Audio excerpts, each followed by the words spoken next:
Hey everybody, it's Eddie J on crypto for growmybag.tv, and today is a great day. I woke up. It's always a great day when you wake up. Proper side of the dirt, right?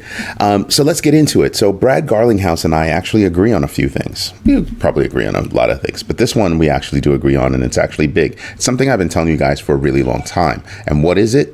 It's all about utility. He points out that the success of XRP is based on ongoing utility. That's what it's all about. So, I'm down with meme coins, right? I'm not upset if somebody makes money off of meme coins. Not at all. Go make your money. I'm upset about meme coins when it comes to people just piling in all their money, right? There's risk to it. There are big sways. You're going to see that there was a big sway to the positive side today for a couple of meme coins. But the same way that there was a positive swing today, there could be a negative swing tomorrow. So all I'm saying is just be careful, because these are coins. Meme coins are coins that do not have utility. All right? That's a very big deal, because when you think about Doge, well, even Doge has utility. Doge actually gets used around the world. I just don't like Doge. That's just me. But Elon gets out there and he yaps a little bit, and Doge shoots up because he's like, maybe, kind of, perhaps, maybe, sort of, we'll accept Doge for, a Tesla. He's been saying that for years now, so I really don't give a crap about what the man says. There's got to be real utility, though, for a coin to have an ongoing life, a sustainable life. It needs to have utility. And if something doesn't have utility, let's look at meme coins, right? Let's look at Shiba Inu. Shiba Inu was a meme coin. And then they looked at it and started taking it seriously. So it graduated from meme coin to real coin. And when you look at everything they have going on, well, that's the template for the other meme coins if they want to be real. Not just, I have a cute name, I have a funny name, I have a sexy name, I have a disgusting name, and that's what makes me popular. No, if you want to have a sustainable future, you need to have utility, straight up. That's going to be the longevity of your coin, at least to me. That's what I think it is. So if I drop money into a meme, it's just because I think it can do something. It's not necessarily because I think that it's going to go far. So when I drop money into a meme, it's all about, remember I told you I have separate wallets. I have separate wallets for trading versus hodling. I've been saying that forever. I have separate wallets for trading versus hodling. Right? So when I see something that I think is going to pop off, that's a trade.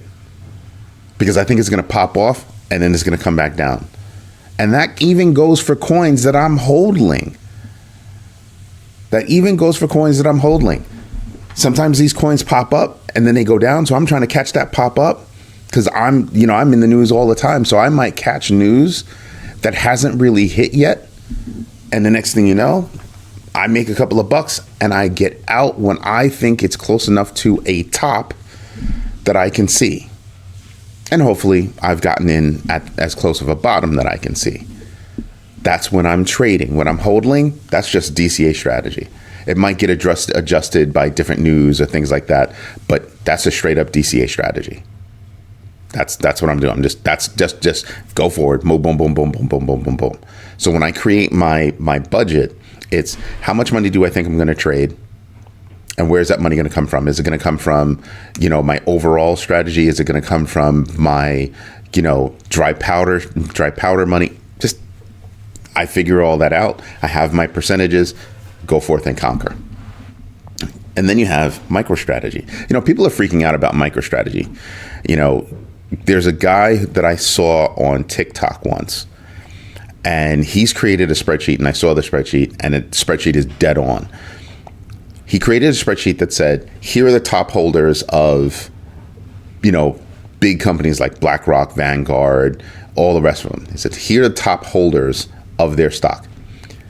And then he said, now let's look at the top holders of those stocks. And you start to realize that it's a handful of companies that all own each other. They all own each other. right? And you sit there and you're like, holy crap. So when I heard about Vanguard not getting involved in crypto, well, Vanguard owns a lot of BlackRock. Vanguard owns a lot of MicroStrategy. So there's no direct involvement is what they meant to say. You know who I cracked on about that? I think a year and a half ago? Warren Buffett.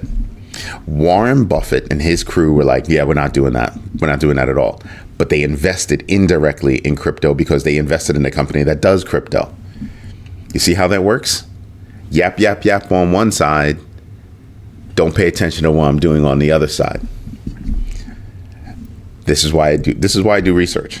It's stuff like that makes it fun for me, because I can see how that whole circle works.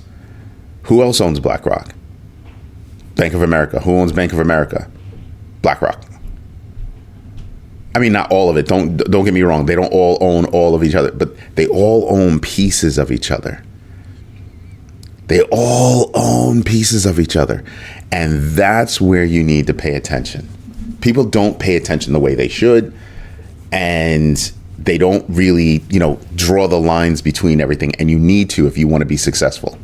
So when I look at this $500 million, that, MicroStrategy is going to raise, do you think Michael Saylor is doing anything that Vanguard, BlackRock, and the rest of his shareholders don't want them to do? Exactly. So we can say Michael Saylor this, Michael Saylor that, but there's a whole group of people behind them that are saying, yeah, that's okay. Yeah, go ahead, do that. Yeah, change your business mantra to be a development company, a Bitcoin development company. Sure. Don't care. Go make us money. I'm not mad about that. Right? They identified a winner, and they're backing that winner. Now, it could highly be that Vanguard doesn't believe in, crypto directly. I think people at Vanguard do believe in crypto. They're just saying, we want to keep this pure. You have other places where you can go if you want to have exposure to crypto, whether it be direct or indirect. Which is why I said when I heard that news, I wasn't upset about it. I wasn't upset about it at all. I mean, they do have a new CEO coming in, so I don't know if that's going to change things. But I do pay attention to that. So Michael Saylor going out, raising another 500 million, $500 million to go buy some more Bitcoin, not crazy to me. The question I have is, excuse me, all of the Bitcoin spot ETFs have big money flowing in specifically for those Bitcoin spot ETFs. Forget about even all the money that they already have assets under management, right? Forget about all that.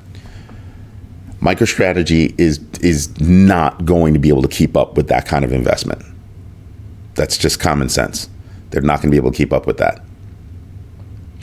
But when you think about it, they also have a smaller pool of people for a greater sum of money, that ratio. So there could be that. And it's a different kind of company. They're actually going to develop software. I want to see what they do develop. You say you're a software development company? Show me. Show me what you're going to do. Show me what you're going to do. I'm interested in that. And I go off on this because, on May 15th, institutional investors have to talk about what they've invested in, which tells you what the wealthy are invested in. Excuse me, May 15th. That's the day, May 15th. And I'm sitting here and I'm just going, wow. And I'll even read you what I wrote. A deadline for investors to disclose their holdings reveals significant institutional engagement in Bitcoin ETFs, indicating growing interest in recognition of Bitcoin's value proposition, store of value.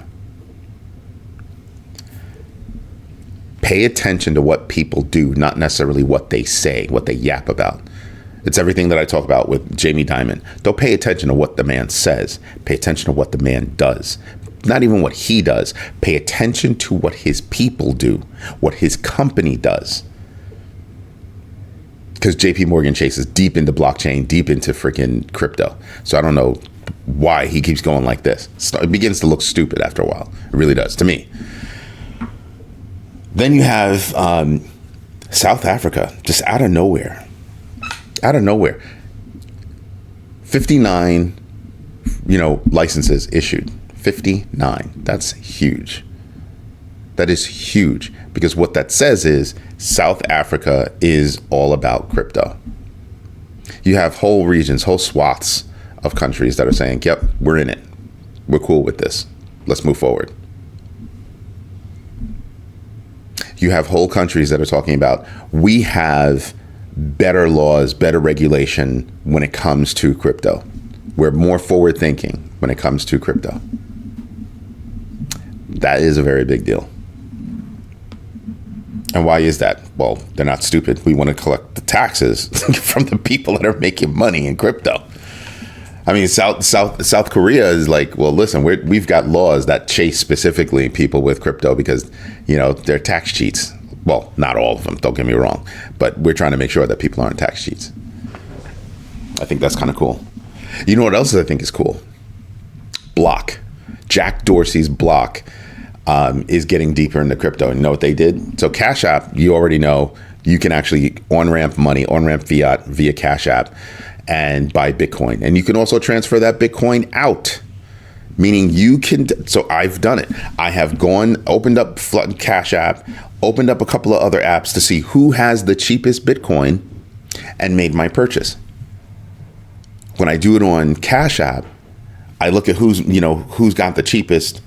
And when I buy it on Cash App, it's like, holy smokes, that's cool. So I buy it there and I flip it to one of my wallets as appropriate, whether or not I'm trading, I'm going to swap for other coins, I'm going to do whatever it is I'm going to do. That is a big deal. That's mad cool. That is mad cool.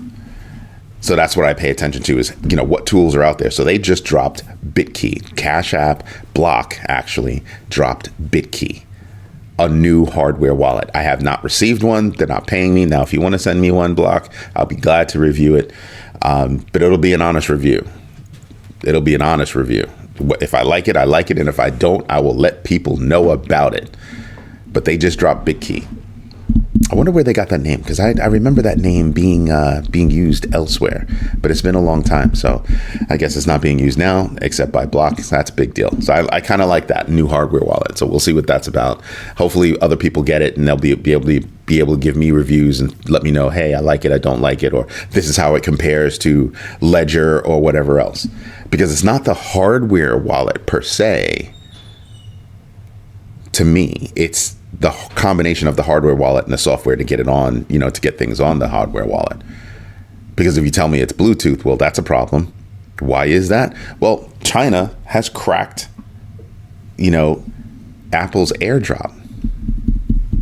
Yeah, it works just like Bluetooth. Smells just like Bluetooth. It's not Bluetooth, it's AirDrop, but smells like, acts like, just saying. But they cracked it so that they could actually track people and track who's sharing what information in the country. If that's not a big deal, I don't know what is. That was meant to be uncrackable, and it got cracked like an egg dropping out on the floor. Just, that's nuts. Something else that's big, I keep telling you that the Genesis, Gemini, DCG, digital currency group, the case against Gemini and Genesis is not going away. They tried to have them, they filed a move to dismiss a little while ago, and the judge was like, yeah, good luck with that. It's not happening. It's going to move forward. So the case that the SEC is bringing, saying that they were selling unregistered securities, is going to move forward. Now, here's the question for you. That would force the SEC to say specifically which ones are not securities. That's the gripe. That's the rub.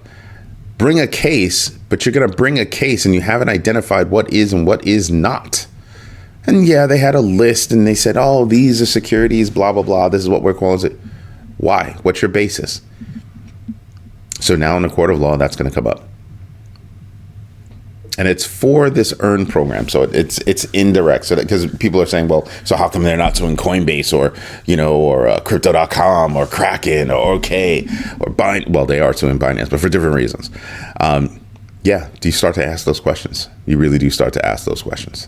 And we'll see. The case is moving forward now. Anyway, you know what we should do? That's right. We should get into the numbers. So let's move my notes and we can refresh this. That'll be okay. There you go. There's the refresh. And you can see losers go all the way down. So we can go over that. So Aave's down 6%. Lido's down 6%. Harmony's down 6%. Let's see, Thorchain 7%. Arbitrum is down 7%. I think these are just, from looking at those numbers, those are just numbers that people are just, I think, in my opinion, are just, shaving some profit. Gala's down 8%. Yeah, definitely profit. 8% for BitTensor. Who else? ApeCoin is down. It had been up for a little while. All of these coins had been up for a bit.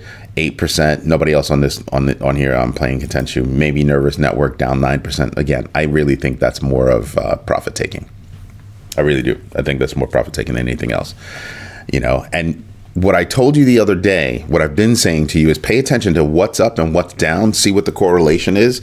Is it positive? Is it negative? Is it moving with? Not moving with? And so now you're seeing, well, I've got some popular coins on this side that are moving to the downside, but I have a whole bunch of coins that are moving to the upside, right? Aptos is up 7%. Cadena, something I don't have my hands on, but I hear a lot about, up 9%. Jito is up 10%. Jupiter's up 10%. Let's see, Solana up 11%. I like that. I have a bag of Solana. Let's see who else. Pepe, meme coin, straight up 14%. No, I'm not playing around with Pepe, but I want you to take a look at that market cap. Take a look at that rank, 37.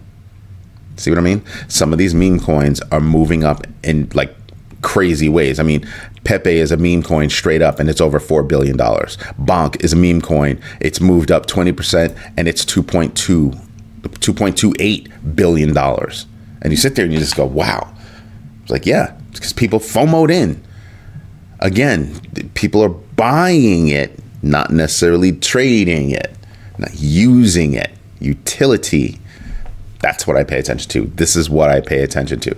But if you were looking at this when it was only in the few hundred millions, even below that, you can start to see, oh, okay, cool. There's some people I listen to, not because they give me good information, because every so often they'll drop a pearl. Oh, I heard from this team, they're dropping, this coin, blah, blah, blah. Maybe it'll do something. Next thing you know, they received a bag from that team, and now that person's talking about it all the time. I've seen it happen with a couple of coins. So I look to see who's being paid off, because they won't say that they're being paid off. But if you receive a bag of coin to talk, and you're going to talk about it, whether they ask you to or not. If you receive a bag of coin, you know what I'm saying? So when I listen to some of these people and they're, just constantly blah, blah, blah, blah, blah about specific coins, I sit back and I just go, oh, that's interesting. That's cute. It's nice. But we see you. You got sponsored by a project, and you're not saying you got sponsored by a project, and you only drop one time that you got a bag of coins, and then all of the other times you're just like, oh yeah, ha ha ha, this coin, ha ha ha, this coin. We see you. Just saying. So I do pay attention to that stuff. Now, yes, we got the CPI the other day. Today we're going to get PPI, the Producer Price Index. Too hot on CPI. We're going to have to see what goes on with PPI. Then you have, I told you it was going to go up today. You have the Fear and Greed Index up to 88. Yesterday was 81. Just saying. Then you have DeFi Llama. Yeah, that's right. Total value lock, 131 billion. And you look to see who's got money locked. Lido, Aave, Eigenlayer, Maker, Justland, Uniswap. This is, now you know why I pay attention to stuff. What are you doing? How are you doing it? What business are you in? Just saying, pay attention to these things, and you'll start. It's not just a number that I look at and just go, oh, this is a high number. Oh, that's really nice. No, where is that money? Staking, lending, restaking, dexes. Yeah, now you know why I pay attention to that. And then remember that line that I drew? I told you, I'm not going to draw that line. I'm not going to draw that line. I drew the freaking line. And you've been seeing it. So now we've dropped below that line. But you see how we're still, I'm expecting that to go back up. So we're still on that. I think we're still on that same trajectory. I really do. I really do think we're still on that same trajectory. That's a really nice trajectory. But I think at some point we're going to hit a blip and we're going to have to draw another line because it's going to be at a different angle. Like it might go like that. Right? Now you know why I'm paying attention to this stuff. These are the things that I do to kind of try to make sense of everything. right? Everything that's going on, how the news is affecting what came out, what's this, what's that. All right. And again, looking at the big board, a lot of reds, but these aren't really reds, right? Because we have higher highs and lower and higher lows. So you can see everything is crazy red, but they're not really red. Link is up $21. Link doesn't move in big ways like that. It took a long time for it to go from the teens to the 20s. I remember just a little while ago it was $15. I remember because I bought some more at $15. Now it's at 21. And it'll continue to go up. When you start to see real world application start to continue, well, not start, but continue integrating with Web3 and blockchain and how you can use that data, when more tokenization starts to happen, who are you going to turn to? You're going to turn to Chainlink. That's where you're going to go. If you want to see the numbers straight up. So now you can see, well, where everybody is. Ethereum and Bitcoin in terms of year to date, neck and neck, right? Bitcoin's at 72.12 and Ethereum's at 73.19. Cool, not a problem. Everybody's making money. BNB coin, told people stop sleeping on it. 606. Remember I spoke about it yesterday. It was 5 and change. Now it's 6 and change. Nuts. Absolutely nuts. People are still talking about how they think that Solana's gonna, flip Ethereum. That's a long way off. That's a really long way off. The ecosystem surrounding Ethereum, even though Solana's growing by leaps and bounds, so is Ethereum. Don't think that Ethereum's not growing. Hey, Stitchy. So there's that, right? XRP up 68 cents. Holy what? 68 cents. It's nice. I mean, it's not up right now, but it's 68 cents. It was 72 cents just a couple of days ago. I think that you can, because of utility, you're going to start to see XRP. I think we could be approaching within the next few months. We could be approaching $1. And let me know if my new lighting is working for you guys. I just got new bulbs, so I'm getting used to it. I think I have to, because I had to take the lights down and everything else, I had to move the stands that they're on, so I need to revamp my lighting a little bit, but I kind of like where it's at right now. Let's see who else is up, who else I'm paying attention to. You have Doge, that's still up at 18 cents. Avalanche is up at 55.91. Not far off, still nipping at the heels of Shiba Inu. Shiba Inu moves just a little bit more. It's been dropping, but if it moves just a little bit more, it will bunny hop Avalanche again. They're kind of playing that, bunny hop back and forth. So I'm paying attention to that because, I like Shiba Inu. Anyway, this is Eddie J on crypto for growmybag.tv. If you like what I'm doing, please drop me a note. I love hearing from you guys. And if you got a good critique, what I can do better to make it more enjoyable for you, let me know, because I really like that. And yeah, we're going to have some news in just a little bit. Just a little bit, we're going to have some really big news. I'm really excited. Like, I'm giddy. I'm giddy. Hey, Peter, where are you? Drop me a note. I haven't heard from you in a while, and it's weird. It's weird that I haven't heard from you in a while. So I want to hear from you. So drop me a note, all right? Just let me know you're good. All right, everybody, have a good one. Bye-bye.